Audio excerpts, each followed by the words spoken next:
سے ملاقاتیں ہوئیں، سب لمبا سفر ہوا، بہت تفصیل۔ اس پورے سفر کے بعد آپ کی واپسی ہو گئی، اسی رات میں واپسی ہو گئی، اور اتنی جلدی آپ کی واپسی ہو گئی کہ آپ کے بستر پر جو آپ کے آرام کرنے کی وجہ سے جسم کی گرمائی بستر میں تھی، وہ گرمائی ابھی باقی تھی، آپ کی واپسی ہو گئی۔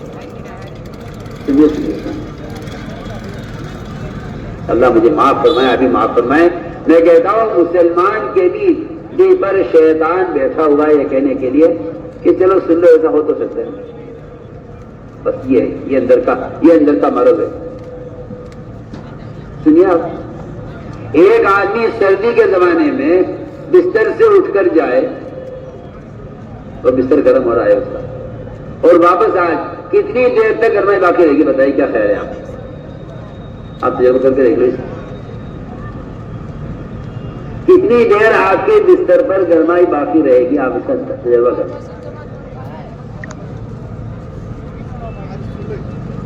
آپ صلی اللہ علیہ وسلم کا 1 مہینے کا سفر زمین کا، بیت اللہ سے بیت المقدس، وہاں سے آسمانوں کا سفر، اور بدن کے ساتھ ہوا، جسم کے ساتھ ہوا۔ جو کہتا ہے کہ خواب تھا وہ بیوقوف ہے، وہ جاہل ہے۔ اگر یہ خواب ہوتا تو کفار آپ کی بات کا انکار نہ کرتے، خواب آدمی کچھ بھی دیکھ سکتا ہے۔ یہ آپ کے بدن کے ساتھ سفر ہوا۔ چنانچہ آپ نے صبح اٹھ کر ابو جہل کو خبر کی۔ ابو جہل نے کہا کہ چہروں میں سب کو جمع کر لوں۔ لوگ دوڑنے گئے وہ سدھے کے پاس، دیکھو جی آپ کے نبی کیا کہہ رہے ہیں، آج کی بات تو نعوذ باللہ ایسی بات کہہ رہے ہیں جو گلے اتر ہی نہیں رہی کسی طرح۔ دیکھو تو کیا کہہ رہے ہیں کہ رات کو چلے یہاں سے، 1 مہینے کا سفر کر لیا، 1 مہینے کا سفر وہ چند لمحوں میں پورا ہو گیا، پرواز آسمانوں کا سفر ہو گیا، اور بستر کی گرمائی ابھی ختم نہیں ہوئی تھی کہ واپسی ہو گئی۔ سنیے بہت توجہ سے بات۔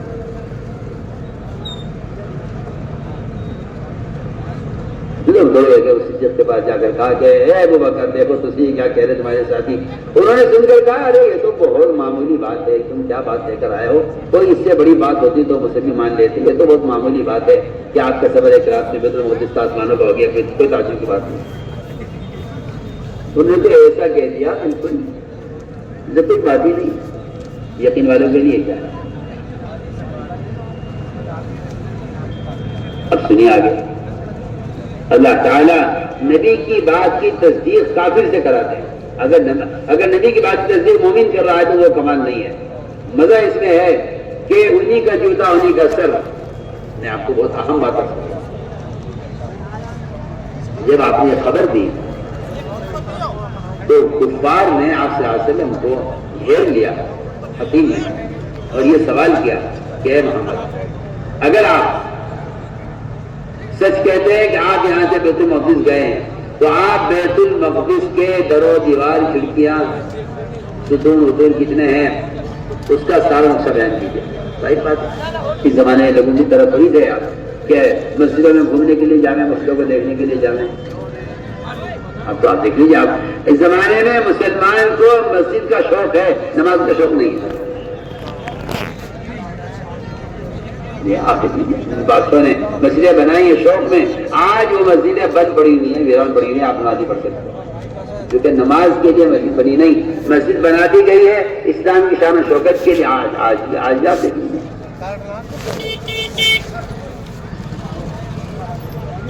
آج آپ دیکھیے آثار سجا کی مسجدیں بند ہیں، آپ نماز نہیں پڑھ سکتے، کیونکہ وہ جاتے ہیں لوگ مسجدوں میں گھومنے کے لیے، مسجدوں کو کا کہ در و دیوار، وہاں کے پتھر اور وہاں کے دروازے، وہاں کی لکڑی، وہاں کے سامان دیکھنے کے لیے، بلکہ قیامت کی نشانیوں سے فرمایا اس کو کہ مسجدوں کو مزین کہتے ہیں۔ چنانچہ آپ صلی اللہ علیہ وسلم سے سوال کیا گیا، آپ کو کیا معلوم، آپ گئے مسجد میں نماز پڑھ کے آ گئے۔ جب آپ سے سوال ہوا تو آپ پریشان ہو گئے بہت کہ میں نے کیا جواب دیا، مجھے جھٹکا رہے ہیں کہ اگر آپ ایک رات میں آپ یہاں سے بیت المقدس چلے بھی گئے، واپس بھی آ گئے، آسمان میں سفر بھی ہو گیا، تو اللہ تعالیٰ نے بیت المقدس کو آپ کے سامنے پیش کر دیا. آپ ایک ایک چیز دیکھ دیکھ کے بتاتے تھے, ایک ایک چیز دیکھ کے بتاتے تھے. کوئی دروازے ہیں, اتنی کھڑکیاں ہیں, اتنے ستون ہیں, اتنی دیواریں ہیں, اور جو لوگ وہاں گئے ہوئے تھے نے کہا بالکل سچ کہہ رہے ہیں, اسی طرح ہے. مگر جس کے مقدر میں ایمان لانا ہوتا ہے وہ نبی کو سچا کہہ کر مسلمان ہو جاتا ہے.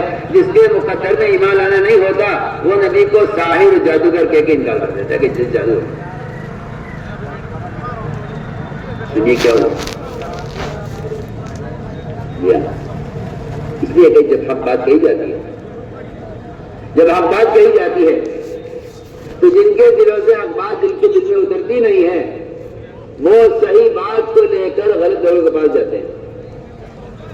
جی ہاں, تاکہ سب چھٹائیں آپ کو. آپ صلی اللہ علیہ وسلم بڑے پریشان تھے اس بارے میں کہ کفار آپ صلی اللہ علیہ وسلم کی مخالفت میں ملکوں کے سفر کریں. آپ کو اس کا فکر تھا کہ اگر یہ ملکوں میں جا کر میری بات کو جھٹلائیں